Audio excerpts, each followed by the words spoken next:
Hello, it's Sue Stevenson here. Today I want to talk to you about a really common thing that parents often tell me. And they often say, my child just won't listen to me or do as I say. Now, I wonder if you find that you're having to repeat yourself over and over, yet still your child ignores your instructions. Sometimes you become so frustrated with your child, you end up absolutely blowing your stack at them because that seems to be the only thing that gets them to cooperate for you. And sometimes that doesn't even work. I get it. It happened to me, and it happens in many families I come across, especially when you have a child who digs their heels in because they're gripped by fear, feeling so anxious, they're point blank just refusing to do what you need them to do. For example, just walk out the door and get in the car so you can take them to school, or getting your child to sleep at night. I was speaking to a mum just the other day who said she now has to give up work because this problem was stopping her from being able to get to work, and even when she had put in the Herculean effort of getting her child to school, her child's school would often call throughout the day, so she'd have to leave work to collect her child. Another mum also told me that she has to lie in her child's bed for hours every night just to get him to sleep.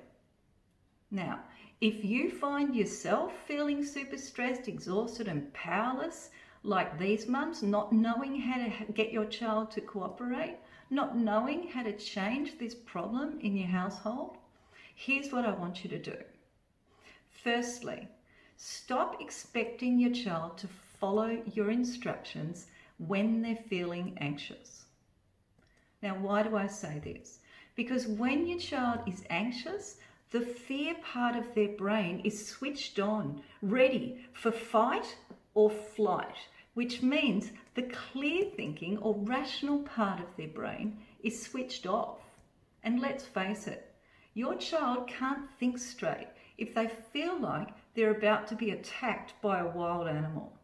You see, the primitive fear part of your child's brain, their amygdala, automatically triggers them to act instinctively so they can only focus on getting themselves out of danger, not cooperatively following your instructions. This is the main reason that anxious kids and even school teachers often think they've got a learning difficulty, yet you know your child is very capable and smart. You see, when they're relaxed, typically kids can think and express themselves very clearly.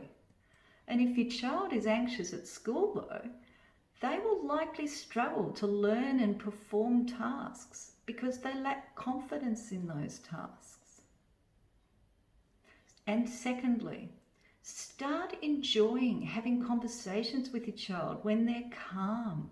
Acknowledge your child when they speak up and really show that you value their ideas and opinions.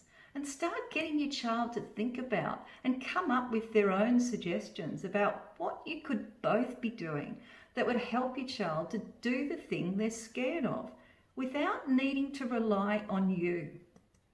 This means you'll be encouraging your child to think for themselves and be more independent. And you want your child to come up with possibilities and solutions that don't include relying on you to rescue them. And then thirdly, stop thinking that this is about you needing to give your child instructions and telling them what to do. When you've come up with a plan together that comes from your child's thoughts and opinions while they were relaxed and thinking clearly, you're allowing your child to form new neural pathways in the clear thinking part of their brain that will now assist them to navigate their own way through what used to be a problem, instead of slipping into that state of fear and anxiety again. So, to sum up, firstly, stop expecting your child to follow your instructions when they're feeling anxious. Secondly, start enjoying having conversations with your child when they're calm. And thirdly, Stop thinking this is about you needing to give your child instructions by telling them what to do.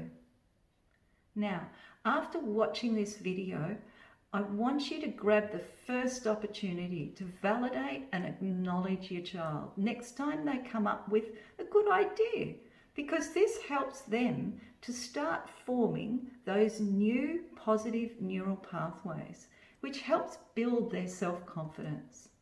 And I'm sure you want that. All the best with that.